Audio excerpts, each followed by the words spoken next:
a retail provider and you sell to your customers right through the internet. You're not selling it to JCPenney or any type of retailers or anything like that. I was a 2018 finalist for the American Marketing Association Digital Marketer of the Year Tampa Bay. What this is a results-based competition where all the finalists had to submit case studies, and then they were reviewed by the American Marketing Association Birmingham, Alabama chapter leadership. So I was selected as a finalist, being the youngest business there and also the only solo consultant, alongside like the Pods internal marketing department, the Tampa Bay Buccaneers internal marketing department, the Florida Lottery internal marketing department, as well as other things around here, other agencies that have like multiple offices and 30 employees. So here is the situation, y'all. What I'm about to tell you today is going to help you if you feel like that you don't have a plan for your business and you're flying by the seat of your pants. If you do have a plan for your business, but you're not completely in love with where you're at with your revenue right now. And what I think is the coolest part about it is that it's going to help you even if you're already making progress and even if you are happy with where you're going, but you want to do more. And like I said, you are not going to have to spend $0 in advertising to make this stuff work. You are not going to have to spend hours posting on social media that doesn't sell anything. And best of all, you're not going to have to hire any new team members because everything I share, you're going to be able to do by yourself. But you might be asking yourself, like, how simple is this framework really? How fast is ASAP? And can I really use this system if I'm starting completely from scratch? And how is it that I actually market what it is that I sell so that people want it? So how simple is it? I want to ask you guys, raise your hands if we're familiar with ABC. ABC, like that alphabet, we know that? Yeah, ABC, we know the alphabet? Okay, not so sure, maybe it's a little hard for you guys.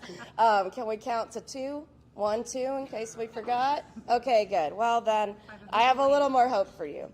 How fast is ASAP? I don't want to yank your chain, so I'm going to be completely honest with you. If you take what you learned today and you put it into place in the next couple of days, you really will see small results within a couple of days. And you're going to see the beginning of that hockey stick swoop up in about 1 month. So with all that being said, let's get started and dive into the framework. Like I said, it's really easy, 1, 2, right? So step 1 is that you're going to have to figure out what is wrong. And then step 2 is that you're going to fix it. Wow. I'm going to need a therapist for step 1. Yes, business therapist. Exactly. So for step 1, figure out what's wrong. That's as easy as ABC. So we are talking about A, acquiring leads, B, bagging clients, and C, continue leveling up clients. So what's the difference between a lead and your audience, or a lead and your reach? Sometimes I think that people use these words like they mean the same thing, but they really don't. And what a lead is when you have that person's name and you have a direct contact information for them, which would be their email or their phone number. But let's talk about the 2 types of leads. So first type of lead is when I say, hey, I'm Jamie the marketing nerd and my clients have made $12 million in direct revenue since 2018. And you're like, wow, how does she do that? I wonder if she could help me do that. Let me talk to her. That's called a prospect, and we're all probably familiar with this one. But there's a second type of lead, which is maybe some of you guys sitting here right now who are like, wow, Jamie's made $12 million. I don't know how that's possible. I definitely want to talk to her more and see if she knows what she's talking about. So that type of lead is called a suspect. But that does not mean that the selling conversation has stopped there. If they have questions, they're interested. B, bag clients. That would be through an easy yes first step. So if you're the type of person who you feel like that you're spending too much time on free calls, but you're not happy with the amount that you're converting from your free calls into that first transaction, then you're going to want to pay attention to the strategies shared in the step B section. And then C, continuing leveling up clients. That's going to be if they buy the next step from what it is that they just bought from you as that first step. It could be if they buy the same thing that they just bought, but again. It could be if they buy something else, but in the same price category. And then, of course, there is like subscription and continuity, which I think we're all familiar with from Netflix. So what's wrong with my marketing? I want you to ask yourself 3 questions to figure out what type of strategies you need to implement for this. Am I not getting enough leads? Am I not getting enough first-time buys? Or am I not keeping them after? So you're going to want to figure out, are you an early A stage company, early B, or early C? And if you're a late stage C, we're going to talk about how to wrap this all around to feed back into your success as well. But let's start with step 2. And at step 2, we're starting with the A, acquire leads portion of the strategies. So how is it that you can create awareness and traffic from scratch if you don't really know anyone and if you feel like you don't have enough people to talk to? Have you ever wondered, felt yourself making content like YouTube or podcasts or free reports or webinars, and you just feel like it's a complete waste of time? You are just like, it's not working out, it's not resonating with anyone, it's complete crickets. I want to tell you guys a tale of 2 lead magnets. What we're looking at here is these are 2 companies who work with about the same type of target market. And actually, both of these lead magnets are performing as far as the fact that they're getting opt-ins. But I want to ask you guys a question. One of these is performing better than the other one. And by performing better, here's what the problem is. One list based off of these lead magnets is not buying. And the other list is buying like hotcakes. So I'm going to ask you to raise hands again. Let's first decide, do you think it's A or B selling more? I want to prepare you so I don't scare you this time with the hand raising. Okay, first, raise our hands for A if we think A is outselling B. Do we think A is outselling B? Okay, then let's raise our hands for B. We think B is outselling A. That is absolutely right. But why? Why is B outselling A? Tony Robbins talks about that when we make decisions, we do it based off of 2 internal motivations, either to avoid pain or to go towards pleasure. And he also says that people will do more to avoid pain than they will to gain pleasure. Why, though? Why is that the case? Well, a wise man once said, pain without love, pain I can't get enough, anger and agony are better than misery. Trust me, I've got a plan. When the lights go up, you'll understand. I know you're wounded. You know that I'm here to save you. You know that I'm always here for you. And I know that you'll thank me later. What does that fortune cookie stuff have to do with your marketing? Let's break it down. Let's talk about it. So without love, what does without love mean? Well, we've all probably heard of know, like, and trust. So without love or without that trusting of you, then the easiest way to open a conversation with a prospect or a lead is through addressing their pain. Because people who have problems cannot get enough about about them. And to them, making a move away from pain, they see it as they're taking action to change what it is that they don't like about their situation. So that's why they're going to rather take an actionable, proactive step to stop hurting than they are going to be to just stay over there.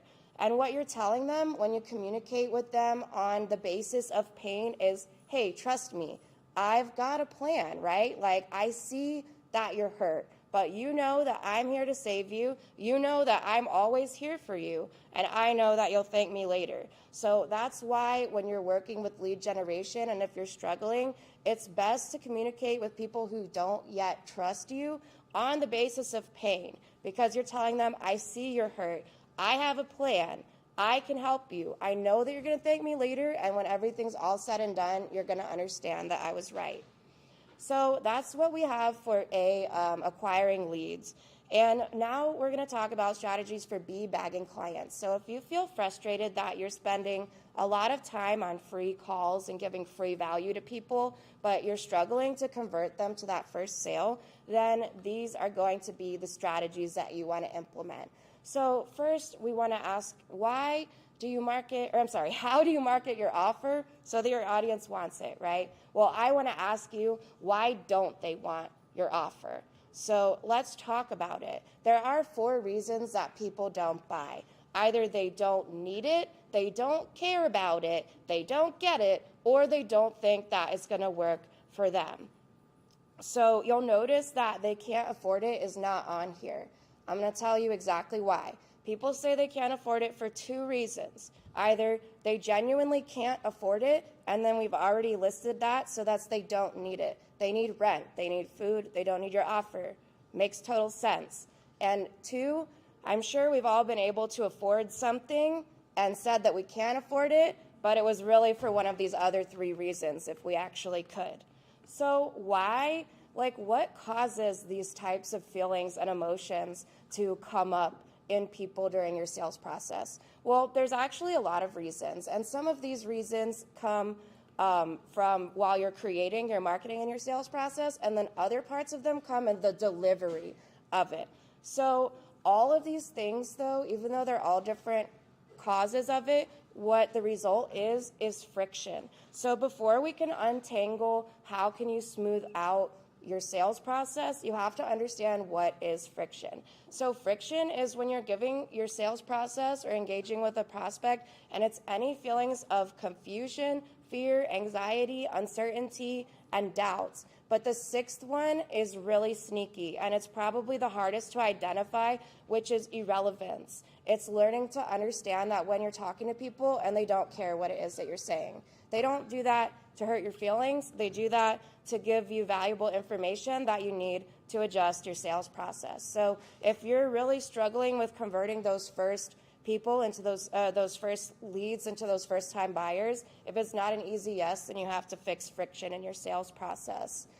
And again, how can you take an actionable step to really address this? I want you to ask yourself, reflect, and be honest with yourself. Get curious. The last people that I spoke to about my offer and they did not move forward, why? Assign one of these 4 reasons to them. I would literally go back and review, look at their names and reflect on your conversation. And if you want bonus extra credit homework, you email them yourself and you ask them why didn't they move forward. And then you match what they say to you to one of these 4 things. So that's what we've got for helping you to bag more clients. But what should we do if you say you're fine with the amount of leads that you're generating? And by the amount of free value calls or however your sales process is organized, you're happy with the close rate of that, but you're just struggling with the fact that you feel like people do that first, intake offer and they have a great time. Maybe they even leave you a stellar review, but they never come back. So what is the reason for that? Like we said, there is a lot of causes and we have a little bit of time. So we can't talk about all 11 of these things, but I did want to make sure that we scratch the surface of the first 2 most important ones, because this is killing a lot of middle to advanced stage businesses, not addressing these 2 things. But I actually go in more detail about these 2 things, everything we've talked about, all 11 of these things with actionable strategies, and a lot more in my new book that I just released a couple of days ago, $1 Million Coaching and Courses Blueprint. So if you like this, you're definitely going to want to get that. So the number 1 conversion killer is projecting.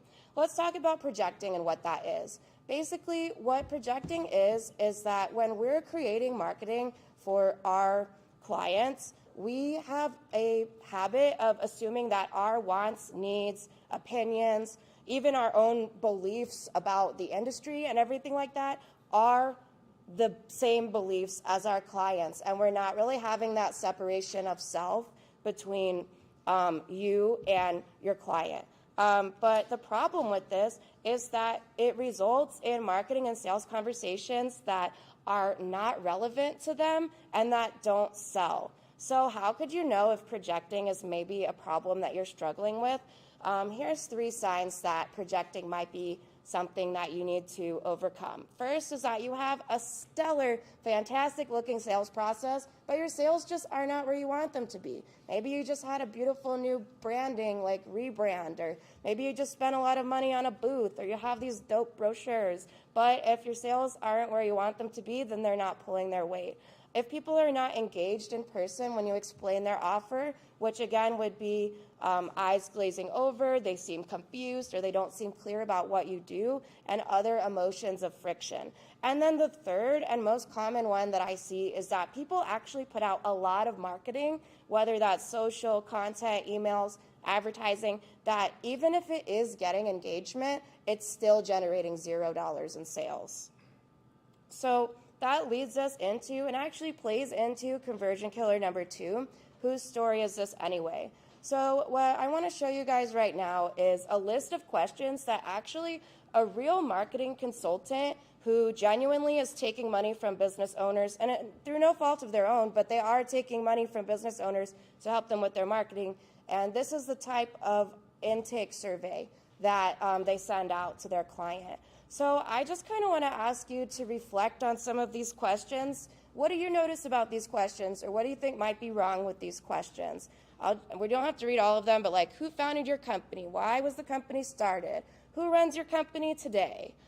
Who are your competitors? What was your company's proudest moment? So I don't know about you guys, but to me, I see a huge problem, and it's me syndrome. We're looking at a list of 14 questions, and barely 3 of them had anything to do with who it is that they're selling for. And the reason why I say that projecting feeds into this one is because if you think about it, the marketing consultant is projecting. They are projecting that their client, that's their client, but they're creating a marketing campaign based on their client's needs, who is not the end user. So because they're gearing all of their entire strategy around what is it that my client wants, they're completely sidestepping what is it that the end user wants. And then they're going to turn around and be surprised when it doesn't convert. So the solution to this is that you are never going to be their Luke. So when you're addressing marketing and considering your strategy, you really want to make sure that you're centering the end user. Well, you want to, and it depends on what type of industry you're in, because you really want to center the person who's going to be swiping the credit card, which can sometimes be different from the end user. But we're just going to keep it simple and assume that they're the same person in this conversation. But regardless, whoever is swiping the credit card is going to be Luke, and you guys are not going to be Luke. So that's why what's your company's proudest moment is the wrong question. And the right question is, what is your client's proudest moment? So that is the reframe that you guys need to make. So you guys, how simple is this process? It's as simple as 1, 2. Figure out what's wrong and fix it. And like I said, if you love this, then you definitely want to make sure that you get my book, $1 Million Coaching and Courses Today, because I do have 11 of these things that we didn't even touch on, and the 2 that we did, I didn't get to say even a fraction of what it is that I would tell you if we sat down and had a one-on-one conversation. So I have been Jamie the Marketing Nerd. This is why doesn't my marketing work? And if you want to continue to solve it, you can go to jamiedorshak.com/blueprint. You can order my book, and you can use the code ESC for $5 off.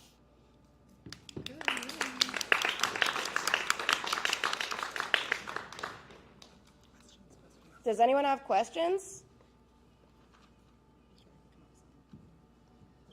Do you have any questions, Sandy? Always. I always have questions. I'm looking at my notes, but I'm sure I do.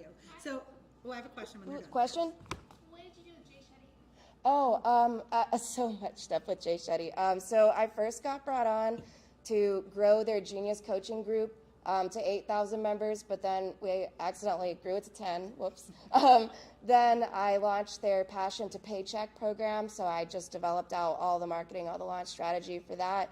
And then he released his first book, Think Like a Monk, so I did a lot of the marketing, of the back-end marketing with the book. And then he had a CAA speaking tour that also went alongside with the book, so I did all of the back-end marketing for that. And then they started the Jay Shetty Genius Certification, life coaching school, and I started, I was involved with the foundation of designing the marketing for that. That's cool. I really enjoyed the Think Like a Monk book. Oh, cool.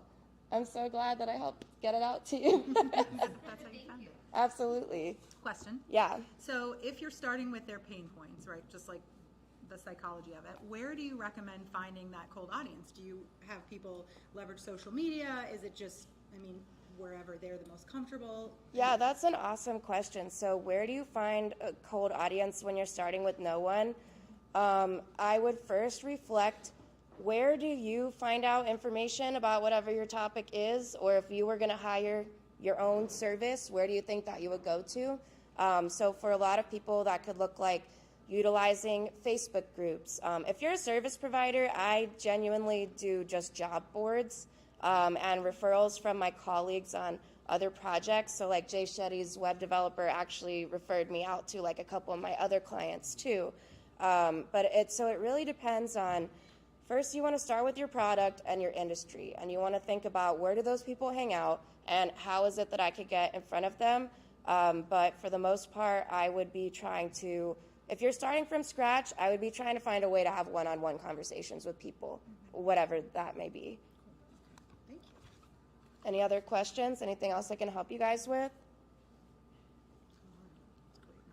Austin. What does a good lead magnet look like to you?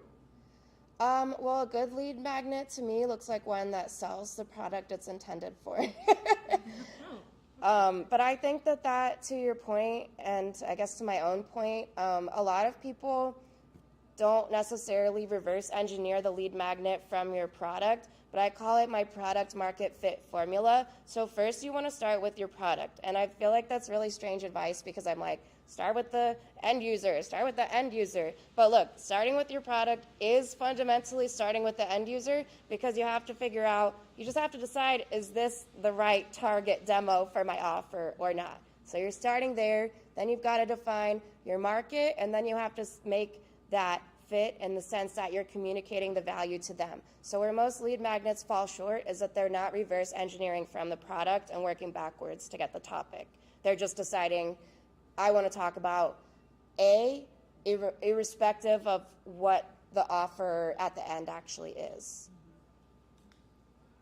You mentioned back-end marketing a couple times. Can you kind of define what that means, like back-end versus front-end? Yeah, so for sure, back-end marketing is kind of like, I'm the person who gets handed your information after you have signed up for Jay Shetty's free class or whatever.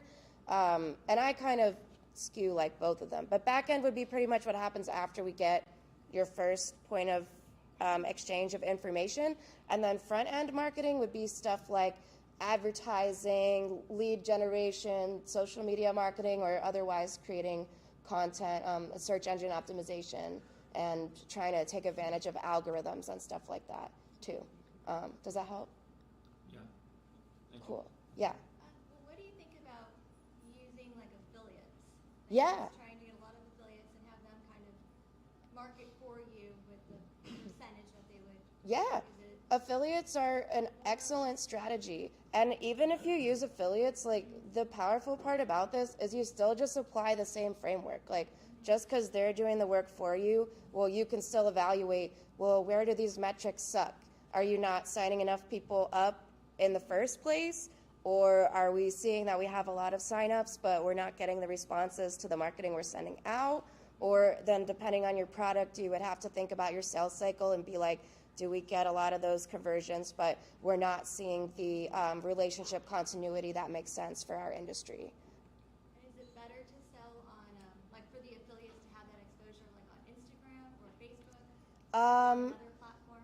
It really doesn't matter too much, and I would say that it matters more what that affiliate skill set is. So like, they should probably hopefully have something that they're bringing value to the table to you, right? Like, so hopefully they have a Facebook audience, or hopefully they're telling you they have an email list, or they're gonna be like, I'm gonna advertise such and such amount of budget. So it's really like, I'm a solution agnostic person. And I'm gonna be honest with you guys, the dirty little secret of marketing is that everything works. Like, I could find you somebody making $1 million on Instagram. I could find you somebody making $1 million with fucking postcards. Like, everything works, and it really just depends on, like, is it working for you? Is it working for you right now? Did you focus on it? And also, I'm a huge believer in, like, does it align with your heart? Like, if you're like, I hate Instagram, then don't try to do it on Instagram. But for your affiliate, circling back to your affiliates, it shouldn't matter, but I think that you should work on having a clear customer journey so that you could just help whatever the affiliate situation is, understand what the next step is based on that platform. And then you also might want to provide them help, like swipe files, they normally call it, or like an affiliate center. I also did that for Jay Shetty. Like, I built out our affiliate center for all the different products and whatever, but like, if it helps them, if you're like, here's some emails, like here's some ideas for ads, or here's a lead magnet, particularly if you have stuff that's tested, but if it's not tested, then it's something that you could possibly co-create with the affiliates. It kind of depends on how many affiliates do you have. If it's going to be too many cats to wrangle. You could always pick your top performers too, even if you have a lot, and just have a mastermind of like your top 10. So I would love to talk with you more. If you have other questions about your affiliates, always feel free to hit me up, because I have a lot of secret specialties. Yes. For the AB example that you showed, was it the same lead magnet, just different titles? Sorry, I cut you off with your question. And then I was just going to say, and at what point do you suggest pivoting if you don't see traction? Yes. Okay, so that's a great question. So no, they were not both the same lead magnet. They were two different companies, two different lead magnets, but the end user is the same. And then the product, though not exact, was also like pretty similar and addressing the same points. And then at what point should you pivot with a lead magnet topic? It really depends and is flexible, because let's say you put out a lead magnet and then it doesn't perform.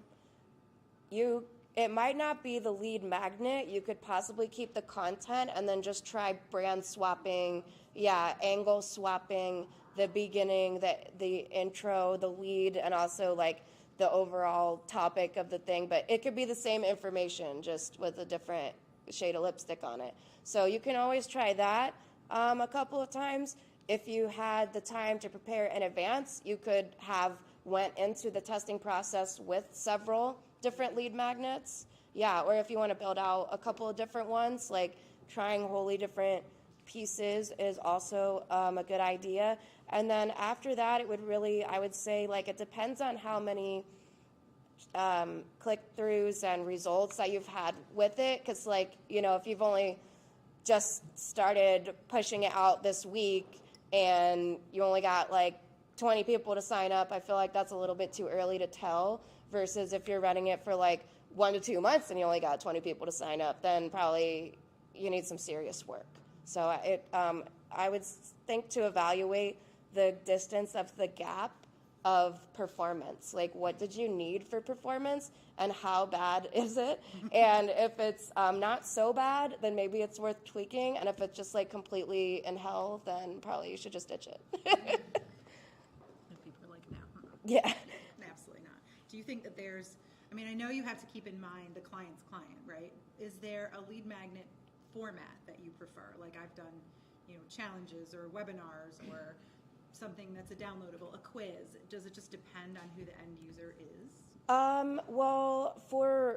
Are you asking for you to generate leads to become your client, or you're just asking for advice when you're considering to make leads generation strategies for your clients' end users? Yes. Okay, that's second one. There's so many different clients that are in different So fields. when it's so many different clients, I would say that it really depends on the industry. But if you could figure out how to shove it into a quiz, then it's never a bad idea. Quizzes outperform. I've done other ones we called it like magazine style, where basically it was like an advertorial, but instead we designed it like a news spread layout. So it was almost like looking at a front page of a newspaper, but if that was made to look like a website, not a literal newspaper, but then it would have some blurbs and some small articles and click through. So we made like our own, they're not called listicles, they're called native advertising. But also native advertising is really great. Okay, quizzes for direct-to-consumer e-commerce, though, that's like, go What's for your it. favorite platform to make quizzes on? I like to use the Thrive Quiz Builder because well, it used to be a one-time payment, but now it's just unfortunately highly affordable subscription. They're all coming for our credit cards. Right, exactly. But I'm looking to find another one to replace it that's also a one-time payment. But Buckets.io is also a great one, but it's kind of expensive and it's also like overkill for a lot of situations. Jen Posse gave me a suggestion of one today too, and I was just curious what if you had the same one in mind, or if that was what, because I made a quiz once, it was just for fun, and it was what's your CEO personality type, and it was like Mr. Krabs, Big Bird, Yeah. like that stuff. And it's easy to put it out, and just because it's dichotomous or just gets bigger with the number of outcomes, so it's fairly simple to map it, but it's like, they cost $1 million to send out to people, and if you don't know if it's going to work, I would like one. Yeah, to this test it. one is scalable. Like, it doesn't restrict you on any quantity of users or quantity of Oh, I love that. reports or anything like that. And it has actually, like, you could do more with dynamic logic with it, and you can have several different types of quizzes. So it's a really great tool. I would recommend that. And then, of course, on the flip side, like, direct-to-consumer e-commerce is kind of like your checkout aisle type of, let me just grab it and it looks good. But on the other end of things is like professional services. And with professional services, I find like a really compelling report. Honestly, if you could do like a State of the Union of our industry 2023, or like just, detailed report of how coaches, like guidebook of how this coach scaled her business to $1.7 million or something like that. So you could also try to utilize white paper case studies of your clients. But even with client services, I've switched myself to quizzes too. So, because then I could send them all that stuff after. So it's like a, business optimizer quiz, and then it will give you a custom report about the next best steps that you should take based on the deficiencies in your business, and then afterwards they get white papers related to things, the categories I have them sorted in. And you can tag the results so that it Yeah. triggers the sequence, so it Yep. pushes out whatever. Yeah, you can, with the Thrive Quiz Builder, you could tag them based on the end result as well as responses to individual questions. Oh, shit. Wow. Yeah. That's very cool. And it'll pass it through to ActiveCampaign or Google Spreadsheet or MailChimp. And I think they also integrate with Zapier and Pebble. Pixie Dust. Does it integrate with Pixie Dust? Well, I think Pixie Dust would integrate with Zapier, which would integrate with Right. that. I'm going to check it out for sure. Thanks. Yeah. Any other questions? Anything else I can help you guys with? Are there any scenarios where you don't have a pain point for a product? I hope not. Or Well, for example, like if you're selling like, let's say like artwork or like shirts, and you don't want to go like the pain point of price, like you don't want to, would there be a scenario there that you could kind of create a pain point, or? I would always encourage to possibly dig deeper. So, like, I teach a process called sentiment matching, where I would recommend that you dive into all the reviews of your direct-to-consumer e-commerce product and go line by line of each review and try to identify reasons why people said that they bought it. So for clothing, for example, they might not be able to find that style. They might think other stuff is ugly. Other stuff might be too expensive. Other stuff might be made in a country that they don't want to support, but you have a different place that your thing's manufactured. Also fit, of course, you can never underestimate fit for apparel. I mean, if there's like clothesforshortguys.com, but also, yeah, then of course with direct-to-consumer e-commerce, it's like not as pain point heavy as maybe some other industries, but you still have the pain point of paradox of choice. So then you're going back into a quiz. You're feeding them into a style quiz, and then you're popping out looks or fits or something like that. I mean, people definitely have things they want to go to, have fits they can't find, have something saved on their Pinterest or Instagram that was a mock-up and they wish it existed and they can't find it or whatever. Or maybe you just are in a niche or a style of clothing where there's like not that many brands operating in that style. But you've always got paradox of choice, and you could always feed them into a style quiz, and then you could pump it out from there. Absolutely. Any other questions? How else can I help you guys?